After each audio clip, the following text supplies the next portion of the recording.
রাস্তাও বেশি, মানে কিলোমিটারও বেশি, বাট আপনার রাস্তায় প্রচুর পরিমাণ গাড়ি থাকে, জ্যামজট হয়। এই কারণে ওদিক দিয়ে যাই না, আমি বাইপাস দিয়ে যাওয়া আসা করি। ফুলবাড়ি থেকে নদী পার হয়ে রংপুর এদিক দিয়ে। যারা লং ট্যুর করবেন তাদেরকে কিছু কথা বলে রাখি, মানে যারা লং ট্যুর করেন তাদেরকে না, যারা নতুন তো বাইকের কাগজপত্র ঠিক রাখবেন। দ্বিতীয়ত আপনার বাইকের যে চেনটা আছে এটা অবশ্যই লুব্রিকেশন দিয়ে নেবেন।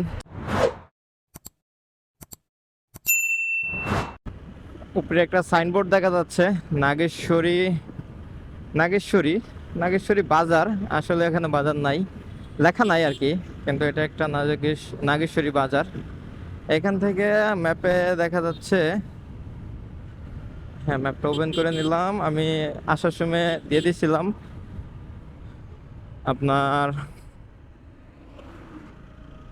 আমার লোকেশন থেকে রংপুর সেট করছিলাম, কারণ রংপুর পর্যন্ত গেলে আমার কোনো সমস্যা হবে না। তারপর থেকে আমি সব চিনি। 900 মিটার পরে আমার ডান দিকে ঘোরা লাগবে। আসলে ডান দিকে যে ঘোরা লাগবে সেটা আমি জানি, কিন্তু তারপরেও ম্যাপ দিলাম, রিস্ক নেওয়ার কি প্রয়োজন। আর সোজা গেলে রংপুর 62 কিলোমিটার। দূরে একটা সাইনবোর্ড দেখতে পাচ্ছি, ওই সাইনবোর্ডের মধ্যেও লেখা আছে। আচ্ছা দেখি তো, একটু কাছে যাই, কাছে গেলে আমি তো সাইনবোর্ড স্পষ্ট দেখতে পাবো। হ্যাঁ, লালমনিরহাট 30 কিলোমিটার, রংপুর 64 কিলোমিটার।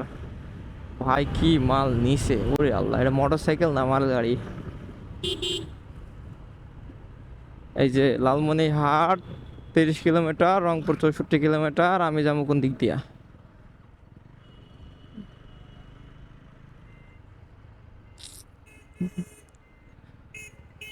এটাই হলো নাগেশ্বরী। যারা রংপুর আসা যাওয়া করেন বা রংপুর থাকেন তারা চিনবেন।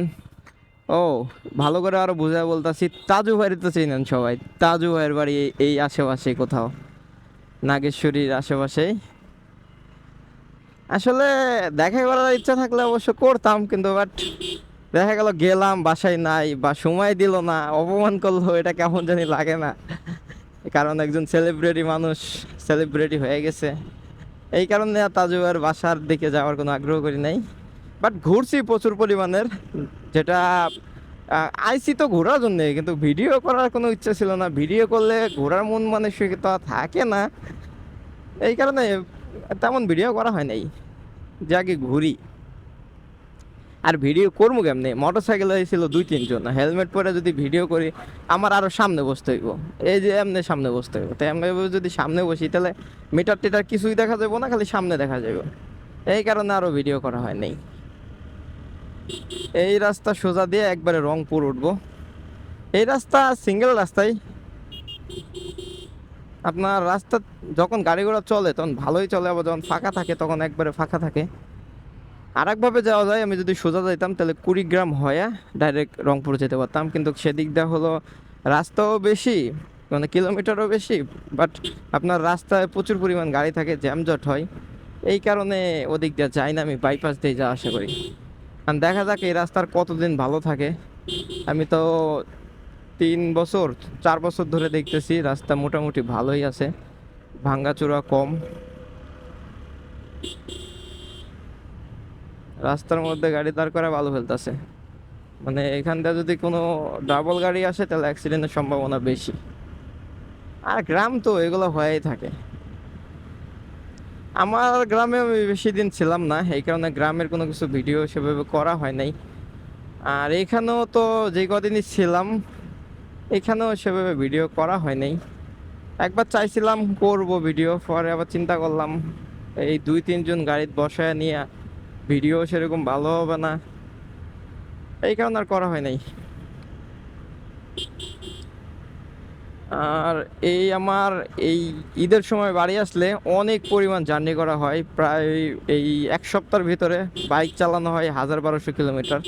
হয়তো অন্যরা আরও বেশি চালায়, কিন্তু আমি না চালায়ও 1000-1200 কিলোমিটার আমার চালানো পড়ে।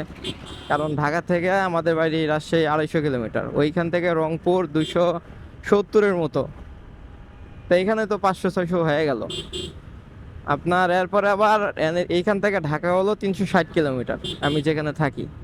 তারপরে তো টুকটাক চালানি পড়েই, সব মিলে 1000-1200 কিলোমিটার চালানি পড়ে। কিন্তু এই যে ঢাকা যাচ্ছি না, এটাই আপনার সবচেয়ে বেশি কষ্ট হয়। 250 কিলোমিটার চালানোর পরে আর মনে হয় না যে বাইকটা চালাই, কারণ এরপরে ব্যাক পেন শুরু হয়ে যায়। পেছনে যে এত শব্দ, এরপরে ব্যাক পেন শুরু হয়ে যায়। আপনার সিট এতক্ষণ বসে থাকলে সিটও শক্ত হয়ে যায়। কিছুদিন ধরে ফেসবুকে একটা কুশন প্যাড নামের প্যাড দেখতেছি, যেটা আমি আসার কিছুদিন আগে দেখছি, এই কারণে আমার নেওয়া হয় নাই।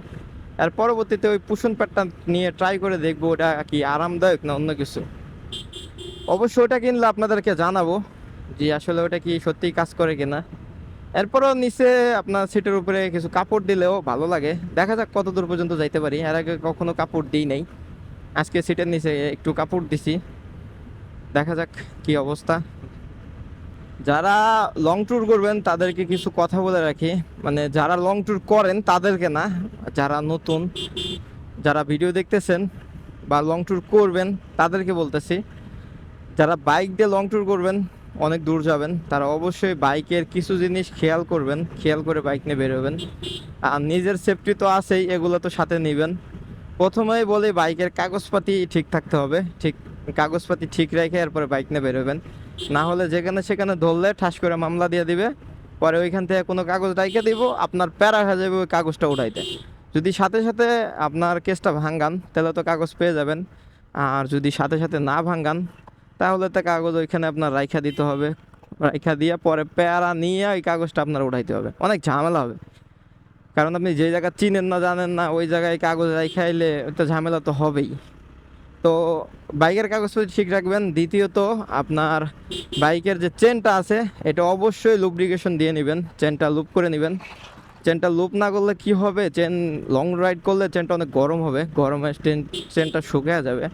আমি ঢাকা থেকে আসার সময় লুব্রিকেশন করছিলাম, তারপরেও 250-300 কিলোমিটার চালানোর পরে চেনটা আবার শুকিয়ে গেছে।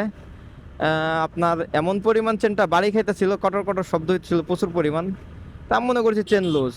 পরে আপনার গাড়ি ওয়াশ করানোর সময় যেই দোকানে ওয়াশ করছি ওই দোকানে বললাম, ভাই আবার মোবিল দেওয়ার পরে ঠিক হয়ে গেছে। তো এটা হলো অবস্থা।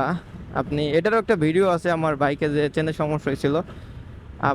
আবার বাইকের আরেকটা জিনিস ফলো রাখবেন, যে মোবিলটা যেটা ভরছেন ওটা কত হাজার কিলোমিটার চালাইছেন। কারণ আপনি দূরে যাবেন, ওইখানে কোন সার্ভিস সেন্টারে দেখাবেন, কোন সার্ভিস সেন্টারতে মোবিল চেঞ্জ করবেন, তো এখান থেকে করে নিয়ে গেলে ভালো। এটা যে করতে হবে এমন না, কারণ এখন বর্তমান সব জায়গায় বা মোটরসাইকেলের মেকারের দোকান আছে বা শপ আছে, সব শপে এটা চেঞ্জ করতে পারবেন, কিন্তু করে নিয়ে গেলে আপনি নিশ্চিন্তে থাকলেন, এই আর কি।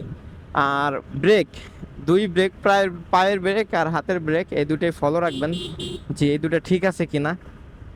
কারণ ব্রেক ঠিক না থাকলে ওই বাইক না লং ট্যুর করা আর জমের কাছে যাওয়া দুটাই সমান কথা। আমার ব্রেকের এটা একটু সমস্যা হয়েছিল আসার সময়, যেটা আমি চাইছিলাম যে যদি আমার ভালো সমস্যা হইলে আমি এটা মেকার দেখে ঠিক করব। কিন্তু কিছু দূর চালানোর পরে ব্রেকটা দেখে আমার আবার অটোমেটিক ঠিক হয়ে গেছে। তারপরেও আমি নিজে ভালো করে দেখছি যে ঠিকঠাক আছে কিনা। হ্যাঁ, তারপর ঠিক ছিল দেখে আমি আর এটার মেকার দেখাই নেই। তো ব্রেকটা অবশ্যই ফলো রাখবেন।